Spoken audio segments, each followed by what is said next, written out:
تو سوچیں حاصل کیا چیز کرنی ہے اور ہے کہاں. یہ یقین بن جائے مومن کی 2 رکعت اللہ اکبر ہر بند دروازے کو کھلوانے کی قوت اپنے اندر رکھی ہے. یہ یقین والے تھے دریا میں گھوڑے کو ڈال دیا. یہ یقین والے تھے آگ میں قوم ڈالنا چاہتی ہے, ابراہیم علیہ السلام آگ میں چلے گئے. یقین والے تھے. تو یقین والوں کو اللہ کی ذات کے اوپر بھروسہ ہوتا ہے اور اللہ پھر ان کی مدد کر کے دکھا دیتا ہے. تو ہم اللہ رب العزت کی ذات کے ساتھ یقین کو بنا دیں. وَاسْتَعِينُوا بِالصَّبْرِ وَالصَّلَاةِ, صبر اور صلاۃ کے ذریعے اللہ سے مدد مانگو. اور یہی بات حضرت موسیٰ علیہ السلام نے کہی تھی. وَقَالَ مُوسَىٰ لِقَوْمِهِ اسْتَعِينُوا بِاللَّهِ وَاصْبِرُوا. تو چیزیں تو پھر 2 ہی ہوئی نا, ایک نماز ہوئی اور ایک صبر ہوا. یہ 2 چیزیں جس میں آ جاتی ہیں اللہ رب العزت سے ایسے بندوں کی مدد فرماتا ہے. چنانچہ تاتار خانیہ نے فتاوی میں یہ بات لکھی ہے, اعمال پر اللہ کی کیا مدد اترتی ہے. ذرا سنیے کہ جو شخص فجر کی سنتیں گھر میں پڑھ کر مسجد میں جاتا ہے, فجر کی سنتیں پڑھنی بھی سنت ہے اور گھر میں پڑھ کے جانا الگ سنت ہے. تو فرمایا کہ جو فجر کی سنتیں گھر میں پڑھ کر پھر مسجد میں جاتا ہے اللہ تعالیٰ اس کو 3 انعام عطا فرماتے ہیں. کیا؟ ایک, اس کے گھر کے جھگڑوں کو ختم فرما دیتے ہیں. دوسرا, اللہ اس کے رزق کے اندر کشادی پیدا فرما دیتے ہیں. اور تیسرا, اللہ رب العزت اس کو ایمان پر موت عطا فرما دیتے ہیں. اب بتائیں, عمل پر یہ نعمت ملتی ہے. یقین ہوگا تو ہم اس عمل کو کبھی چھوڑ نہیں سکتے. یہ یقین ہو تو پھر بندہ استقامت کے ساتھ شریعت کے اوپر عمل کرتا رہتا ہے. اس لیے ایک حدیث میں ہے, یا ابن آدم لا تعجز عن 4 رکعات من اول النہار اکفک آخرہ. تو صبح کے وقت چند رکعت سے عاجز نہ بن, میں دن کے آخر تک تیرے کاموں میں تیری کفایت کروں گا. تو اللہ رب العزت اگر ذمہ داری لے لیں کہ میں تیرے کاموں میں تیری کفایت کروں گا, تو مومن کے لیے پھر اس سے بڑا انعام کیا ہے. اس لیے ترمذی شریف کی روایت, ابن آدم تفرغ لعبادتی املا صدرک غنا واسد فقرک والا تفعل ملأت صدرک شغلا ولم اسد فقرک.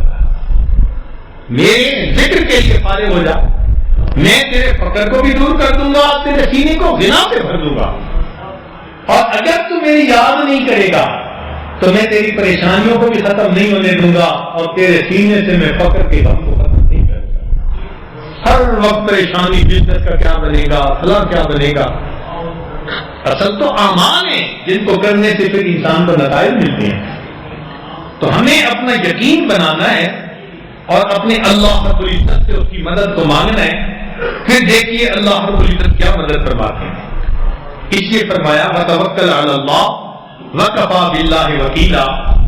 ایک جگہ فرمایا ومن یتوکل علی اللہ فہو, جو اللہ پہ توکل کرتا ہے پھر اللہ اس کے لیے کافی ہو جاتا ہے. حدیث پاک میں ہے, حدیث قدسی, اللہ تعالیٰ ارشاد فرماتے ہیں من عاد لی ولیا فقد آذنتہ بالحرب. جس نے میرے ولی سے دشمنی کی, اللہ فرماتے ہیں میرا اس کے ساتھ اعلان جنگ ہے. اگر اللہ رب العزت ایسے مدد کریں تو سوچیں پھر بندے کا دنیا کے اندر کوئی بات بیکا نہیں کر سکتا, کیونکہ اللہ اس کے مددگار ہے. اس لیے اللہ تعالیٰ قرآن مجید میں فرماتے ہیں کہ بدر میں جو صحابہ نے قتل کیا, فرمایا فلم تقتلوہم ولکن اللہ قتلہم. تم نے ان کو قتل نہیں کیا, اللہ نے ان کو قتل کیا. ایک جگہ فرمایا وما رمیت اذ رمیت ولکن اللہ رمی. سبحان اللہ, یہ بھی کیا درجہ ہوتا ہے کہ جب مومن اللہ کے سامنے 100% اپنے سر کو جھکا دیتا ہے اور اپنی زندگی کو اللہ کے حکموں کے مطابق بنا دیتا ہے, پھر اللہ اس بندے کو ایک انعام عطا فرماتے ہیں. کیا ایسا انعام, سبحان اللہ, ارشاد فرمایا ابن سنی نے روایت کی ما تقرب الی العبد بمثل اداء الفرائض وانه ليتقرب الي بالنوافل حتى احبه. اب ذرا سنیے فاذا احببته كنت رجله الذي يمشي بها ويده التي يبطش بها ولسانه الذي ينطق به وقلبه الذي يعقل به ان سألني اعطيته وان دعاني اجبته.